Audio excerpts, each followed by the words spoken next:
बिस्मिल्लाहिर्रहमानिर्रहीम। अस्सलाम वालेकुम नादरीन, आप यूट्यूब चैनल देख रहे हैं। मैं इमरान खान हूं। सबसे पहले इमरान खान साहब का एक स्टेटमेंट है जो उन्होंने जेल में बातचीत करते हुए जारी किया, वो मैं आपको बता देता हूं। फिर कुछ और डेवलपमेंट्स हैं वो भी मैं आपके साथ शेयर करता हूं। पाकिस्तान तहरीक इंसाफ के बानी चेयरमैन इमरान खान साहब ने, साबिक वज़ीर आज़म भी हैं पाकिस्तान के, उन्होंने कहा कि दुनिया के किसी चीफ जस्टिस ने ऐसा नहीं किया जो पाकिस्तान का चीफ जस्टिस कर रहा है। काजी फायद ईसा जैसी हरकतें कर रहा है, मुझे वो ज़हनी तौर पर तंदुरुस्त नहीं लगता। अडियाला जेल में मीडिया से बात करते हुए उन्होंने कहा कि अंपायर्स और 3 खिलाड़ी हैं, चौथा इनके साथ पीडीएम मिली हुई है, इन सबको एक दूसरे की जरूरत है। कादी फायद ईसा ने पहले से ही तौसी का मंसूबा बना रखा था। हमारा इंतखाबी निशान लेने का चीफ जस्टिस का फैसला जानिबदाराना था। सुप्रीम कोर्ट के जजेस ने मखसूस नशिस्तों के फैसले में यह वादे कर दिया है। चीफ जस्टिस ने पहले फ्रॉड इलेक्शन को तहफ़्फ़ुज़ दिया, अब यह पीटीआई की सीटें छीनना शुरू हो गया है। कादी फायद ईसा तौसी के मफाद में पीटीआई को क्रश कर रहा। पीपल्स पार्टी फैमिली जमातें हैं, इनकी पार्टी इलेक्शन को कोई नहीं पूछता। हमारे 3 पार्टी इलेक्शन जो हैं वो कलअदम करार दे दिए गए। इमरान खान ने कहा कि चीफ इलेक्शन कमिश्नर को पता है कि जिस दिन इलेक्शन का फ्रॉड खुला उसके ऊपर आर्टिकल 6 लगेगा। चीफ इलेक्शन कमिश्नर और चीफ जस्टिस एक दूसरे के साथ जुड़े हुए हैं, दोनों का मफाद तौसी में है। अगर चीफ जस्टिस बेकसूर था तो पिंडी के कमिश्नर के बयान के बाद जस्टिस रावलपिंडी के कमिश्नर के अगवा पर बात नहीं करता, क्योंकि इसका नाम भी बीच में है। बताया जाए कि किस मुल्क में कमिश्नर को अगवा किया जाता है, बहुत इंपॉर्टेंट है, कमिश्नर का पता ही नहीं उस दिन से लेकर अब तक। चीफ जस्टिस ने ट्रिब्यूनल के बजाय इलेक्शन कमीशन के अंपायर का फैसला करवा दिया ताकि 2/3 अक्सरियत हुकूमत को दी जा सके। चीफ जस्टिस अब 63A के पीछे पड़ गया है। यह वो मामला है जो मंडे वाले दिन सुना जाएगा, जिसके बारे में मैंने आपको बताया कि चीफ साहब ने एक बेंच बनाया हुआ है जो तरमीमी ऑडिट एंड प्रोसीजर कमेटी में अपनी मर्जी के जज साहब को लाने के बाद चीफ जस्टिस साहब ने अब एक बेंच बनाया हुआ है, और वो जो बेंच बनाया हुआ है उसमें जस्टिस मुनीब अख्तर साहब को भी डाला हुआ है, और वहां पे 63A का रिव्यू की पिटीशन वहां पे लगा दी गई है।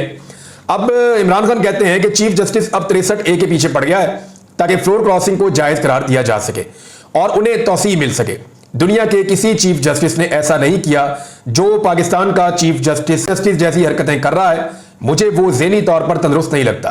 इमरान खान का कहना था कि थर्ड अंपायर भी तौसीह चाहता है, इसके लिए इसे पीडीएम की जरूरत है। इन लोगों को पावर में रखने के लिए एक दूसरे की जरूरत है।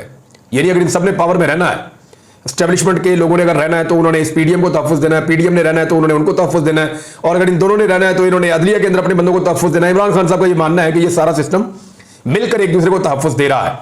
अपने इक़्तिदार के लिए ये सुप्रीम कोर्ट जमहूरियत मुल्क के निज़ाम को तबाह कर रहे हैं। मुल्क तबाह होता है तो इन्हें कोई फर्क नहीं पड़ता। इन सबकी जायदादें और पैसा बाहर है, कौम $1 $1 की भीख मांग रही है।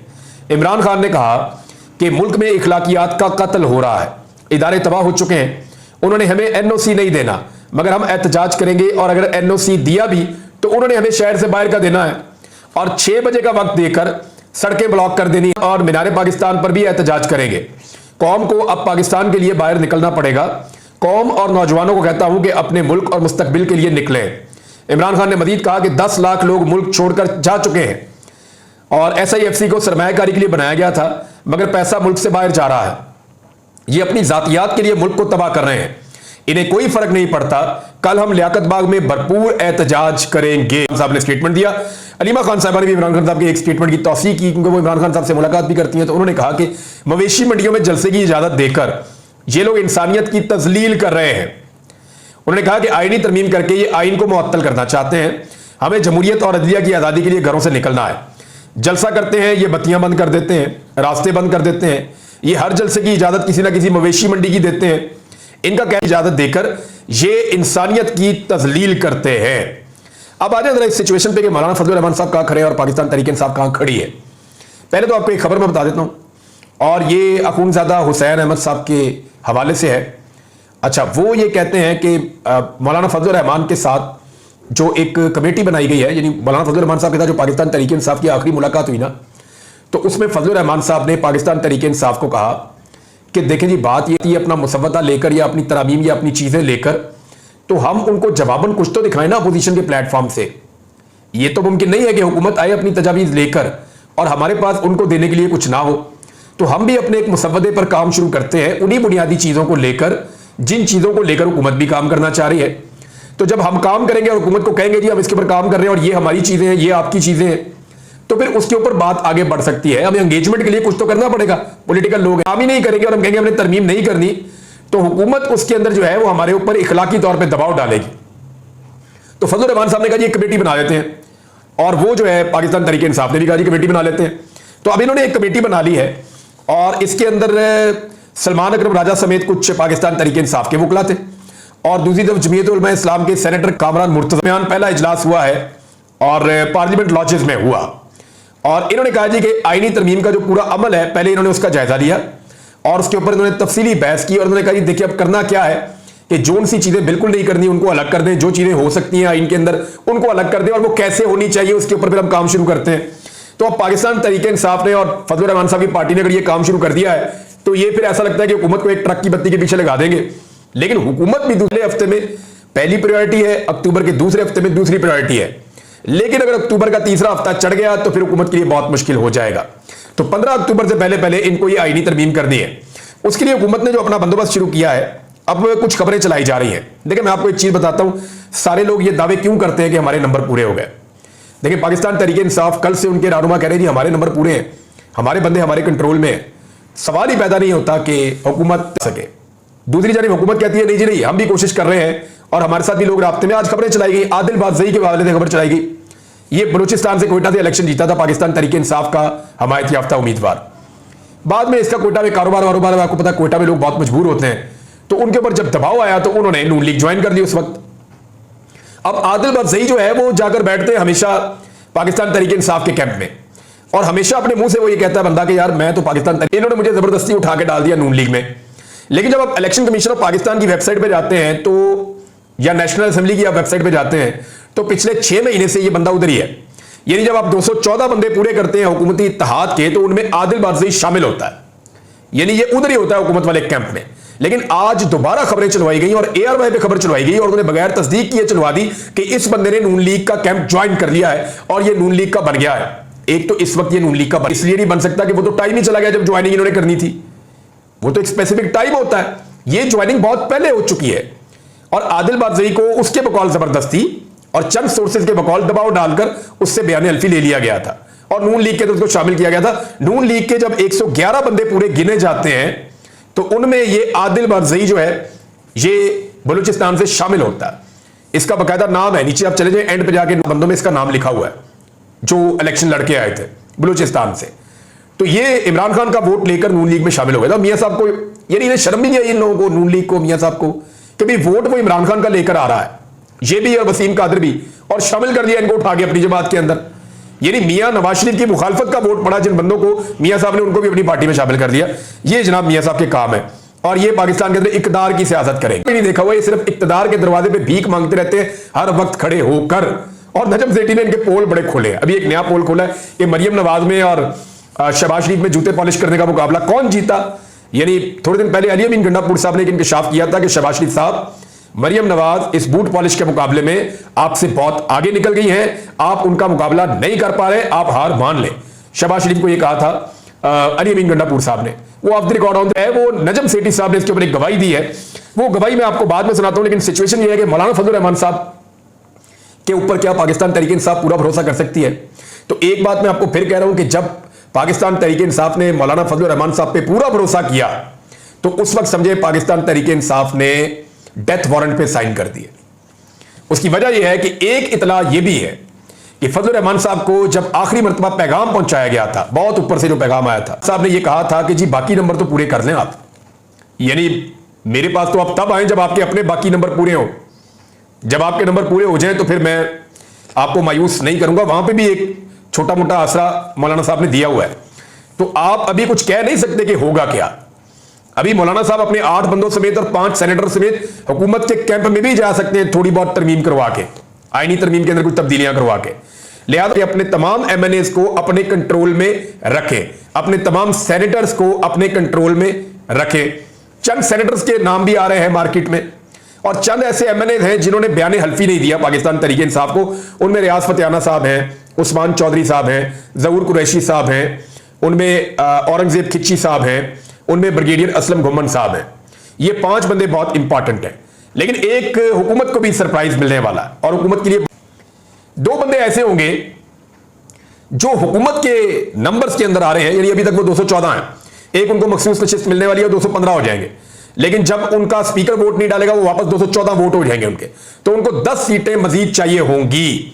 लेकिन मेरी इंफॉर्मेशन के मुताबिक हुकूमत के अपने 2 एमएनए ऐसे हैं इस वक्त कागजी कार्रवाई के मुताबिक जो हुकूमत को वोट नहीं डालेंगे, और उनमें एक तो मैं आपको कंफर्म बता रहा हूं, एक की कंफर्मेशन एक आधे दिन में आ जाएगी। तो अगर हुकूमत के अपने 2 वोट कम हो जाएंगे तो फिर उनको मजीद कितने चाहिए होंगे? 12 वोट। फजलुर रहमान साहब के कितने? 8 वोट। तो फिर 4 वोट वो और कहां से लाएंगे?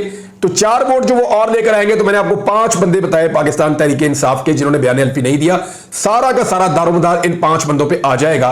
और मुबारक ज़ेब पे भी बड़ी कोशिश की जा रही है दोबारा से, लेकिन मुबारक ज़ेब ने अली अमीन गंडापुर साहब को और इमरान खान साहब को वादा कर लिया है किसी आईनी तरमीम का हिस्सा कभी नहीं बनेंगे, जो मर्जी कर लिया जाए, मैं अपनी सियासत तबाह नहीं करूंगा, उन्होंने ये कहा है। अब आ जाए ये जो बंदे हैं, इनमें ज़हूर कुरैशी साहब और औरंगजेब खिच्ची साहब और उस्मान चौधरी साहब, इन 3 बंदों पे अभी काम हो रहा है। और ये 3 बंदे जो है वो कभी पल्ला पकड़ाते हैं कभी नहीं पकड़ाते, तो ये डामाडोल है। दूसरी जानिब जो रियाज फतेहाना साहब है, उनकी फैमिली बार बार क्लेम कर रही है कि वो पाकिस्तान में है ही नहीं और ना उन्होंने पाकिस्तान में आना है। और तीसरी चीज जो है वो असलम घुम्मन साहब है। असलम घुम्मन साहब की जो पाकिस्तान तहरीक इंसाफ की लीडरशिप है उससे मुलाकात हुई है और उन्होंने यकीन दिलाया है कि मैं किसी सूरत भी वोट नहीं डालूंगा आईनी तरमीम के हक में। लेकिन अभी भी देखें, ये चीजें आप कुछ भी फाइनल नहीं कर सकते जब तक कि पाकिस्तान तहरीक इंसाफ सारी चीजें अपने कंट्रोल में नहीं ले लेती। नाज़रीन, छोटी छोटी बहुत सारी खबरें हैं, लेकिन इलेक्शन कमीशन ऑफ पाकिस्तान की आप कार्रवाई देखें कि जब कादी फायद ईसा साहब ने बल्ले का निशान, जब पेशावर हाई कोर्ट ने मखसूस नशिस्तों का फैसला दिया फौरन अमल कर दिया, लेकिन सुप्रीम कोर्ट ऑफ पाकिस्तान के फुल कोर्ट ने फैसला दिया हुआ 12 जुलाई से अभी तक अमल दरामद नहीं कर रहे। और देखें किया क्या है इन्होंने कि तशरीह की आड़ में आइन दोबारा नहीं लिखा जा सकता। इलेक्शन कमीशन ने मखसूस नशिस्तों पर वजाहत को चैलेंज कर दिया। यानी कमीशन का मकदम है कि तशरीह किया, यानी इलेक्शन कमीशन ने साफ कह दिया कि जनाब इलेक्शन कमीशन ने कह दिया कि जी सुप्रीम कोर्ट ने काम ठीक नहीं किया तो जजेस ने सही काम, यानी नौकर की तो नखरा की। भैया इलेक्शन कमीशन ऑफ पाकिस्तान जितना मर्जी बड़ा इदारा हो, सुप्रीम कोर्ट ऑफ पाकिस्तान के अहकामात पे अमल दरामद करने के अलावा उनके पास रास्ता कोई नहीं है। ये बात जस्टिस मंसूर अली शाह साहब साफ वजाहत के साथ कह चुके हैं, एक ही तकरीब में 5 दफा कह चुके हैं जो आने वाले चीफ जस्टिस हैं कि जनाब आपके पास कोई ऑप्शन नहीं है कि आप आइन को तब्दील किए बगैर सुप्रीम कोर्ट ऑफ पाकिस्तान के फैसले पर अमल दरामद ना करें। यानी अगर आपने नहीं अमल दरामद करना तो आप आइन ही बदल, सुप्रीम कोर्ट ऑफ पाकिस्तान के फैसले पर अमल दरामद करना पड़ेगा। बहरहाल जो वजाहती ऑर्डर जारी किया था उसको दोबारा उन्होंने चैलेंज कर दिया है। अब सुप्रीम कोर्ट ऑफ पाकिस्तान इसका क्या जवाब देती है ये तो बहुत इंपॉर्टेंट होगा, लेकिन मैं फिर आपको बता रहा हूं कि मंडे का दिन बहुत अहम है।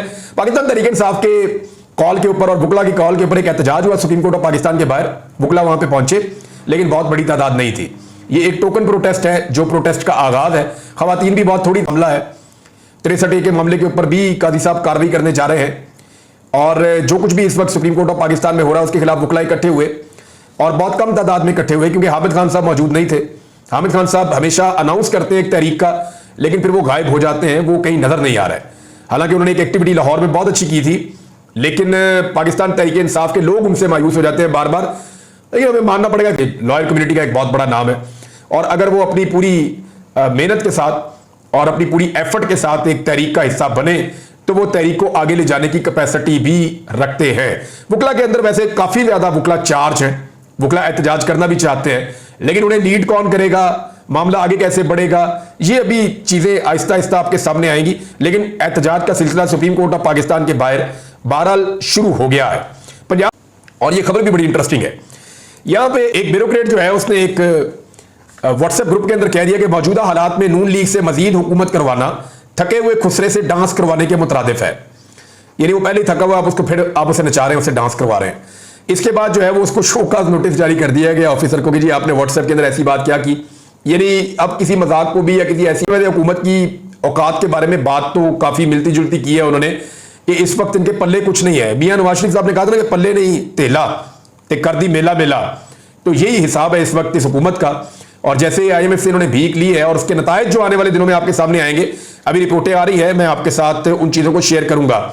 दूसरा, नजम सेठी साहब ने जो पोल खोला वो बहुत ही इंटरेस्टिंग है। नजम सेठी ने कहा कि मरियम नवाज ऊपर बहुत क्लोज राब्ते में हर हदायत को समझती थी और मानती थी, इसलिए एस्टेब्लिशमेंट की नजर में मरियम नवाज के नंबर शहबाज शरीफ से ज्यादा हैं। तो मियां साहब ये मुकाबला हार रहे हैं। आपको याद है मरियम नवाज ने कहा था कि हमें वो तरीका अच्छे से आता है, हम जानते हैं कैसे करना होता है, बस उसमें आपको जूते साफ करने पड़ते हैं। और इस फन के अंदर जो महारत दिखाई इस खानदान ने, यानी मुझे लगती है कि वो अच्छे जूते पॉलिश करते हैं। लेकिन मरियम नवाज साहिबा ने बकौल नजम सेठी साहब के और बकौल जो अली अमीन गंडापुर साहब के, इन्होंने कमाल किया है, यानी इन्होंने जबरदस्त तरीके से, और मरियम नवाज तो शहबाज शरीफ को भी काट के आगे निकल गई हैं, ये नजम सेठी साहब गवाही दे रहे हैं। नाज़रीन, स्वात के लोग अमन के लिए निकले, उन्होंने अमन मार्च किया, और इस हवाले से जो डिटेल्स हैं वो मैं शेयर करूंगा, और कुछ और डेवलपमेंट्स आ रही हैं वो भी आपके साथ शेयर करूंगा। पाकिस्तान तहरीके इंसाफ कल के दिन यानी हफ्ते वाले दिन एक एहतजाजी मुजाहरा करने जा रही है। रावलपिंडी के अंदर उनका एक बहुत बड़ा एहतजाज है, और ये बड़े लंबे अरसे के बाद उन्होंने रावलपिंडी में इतनी बड़ी कॉल दी है, उसके बारे में बात करेंगे। अब तक के लिए इतने, अपना ख्याल रखिएगा, अपने इस चैनल का भी अल्लाह हाफ़िज़।